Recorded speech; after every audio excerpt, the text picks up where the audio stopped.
You know, so many people, when they talk about the church, they think, well, I went to church, and the church is not a place to go. The church is a community, and when one of us suffers, all of us suffer together. When one of us celebrates, all of us celebrate together.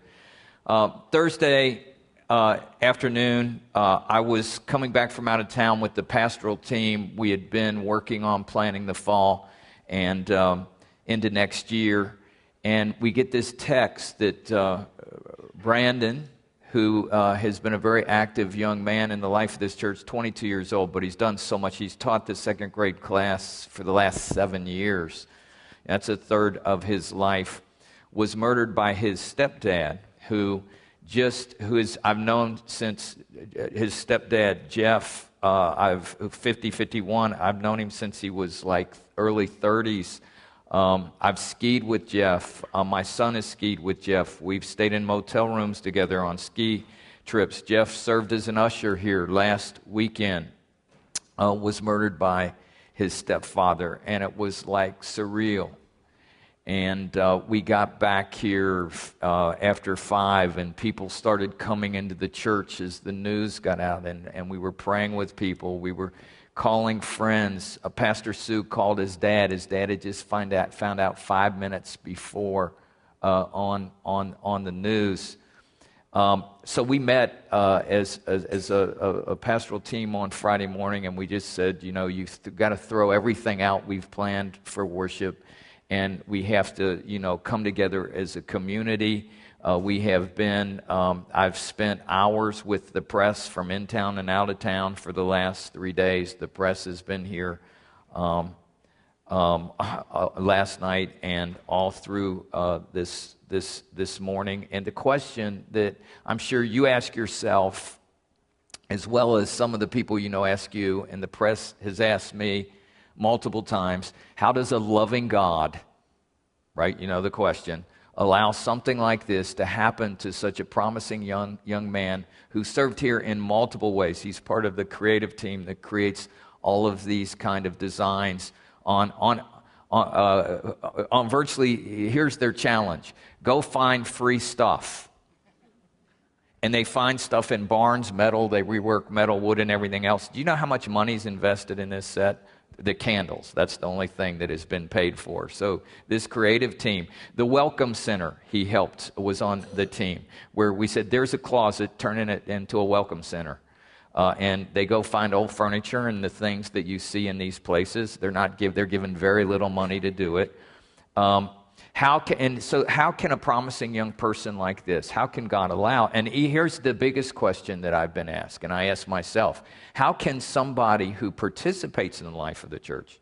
Jeff has served here for years. His wife, Kim, estranged wife Kim, has taught Sunday school here, 2-year-olds, for the last 8 years. She's one of the best teachers we have. Jeff's been her assistant teacher. By the way, Jeff was very good with children. He was an usher here as late as last week. This is not just people who attend church. They were in a house group, a home group together. So the question is, how can good people who participate in the works of God succumb to participating in evil? Now, the Bible does not leave us uninformed in these kind of questions we're asking this morning. You know, the book of Genesis begins that when God created the world, he created it in harmony and balance. And the nucleus of this creation is love, for God is love. And it's the very nature of love to give freedom of choice. See, love is not forced or constrained. It's not robotic. You'll hear me say a lot this summer still. I'm just excited about it, and I hope I can. Carolyn and I have been married for 38 years.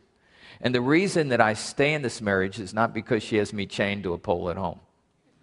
Or that the reason that I stay faithful, and I am exclusively faithful to one woman for the rest of my life. The reason that I stay faithful is not because I might be found out or she'll never know, but because I choose to be faithful.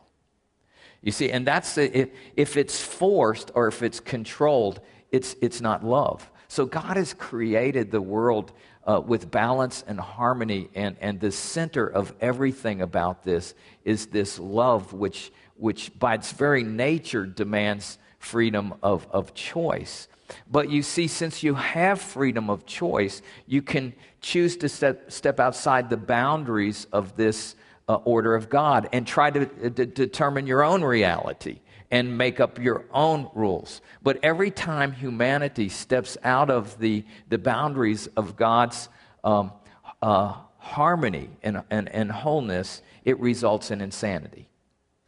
Now, I want you, if you have your Bible, open it to Proverbs, the first chapter of Proverbs, and the 29th verse. Proverbs 1, verse 29.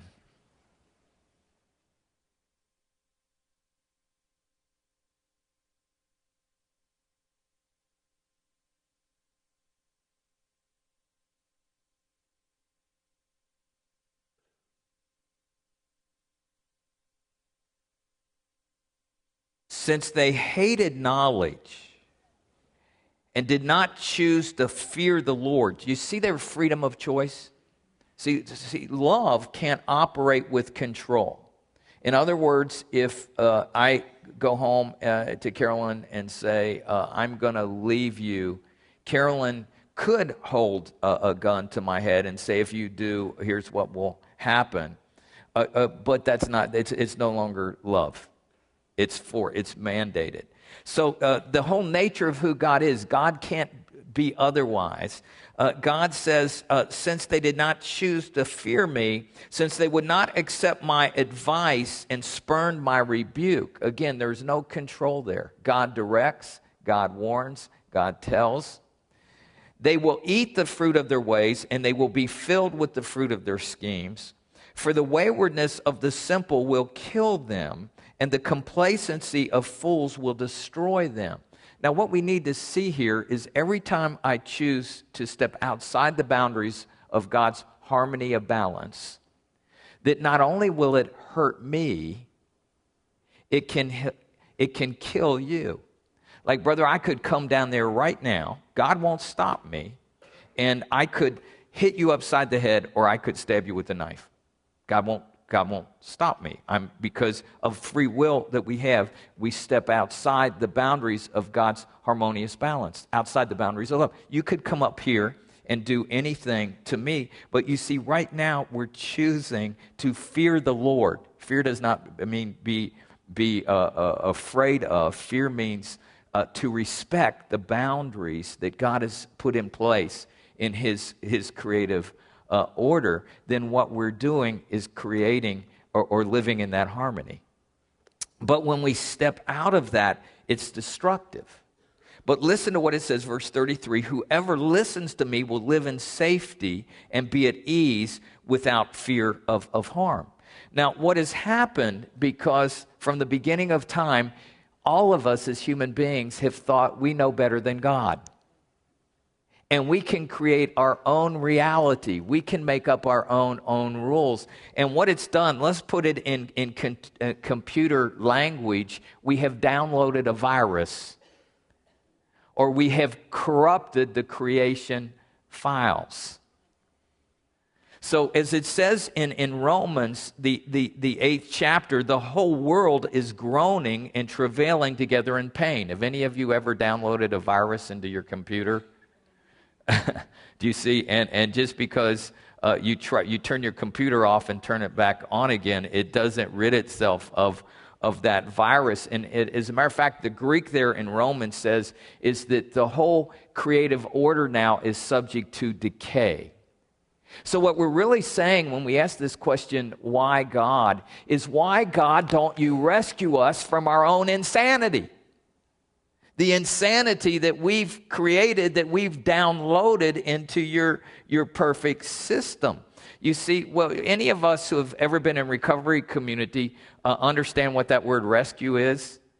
You see, and we love to be rescued. We love to be bailed out.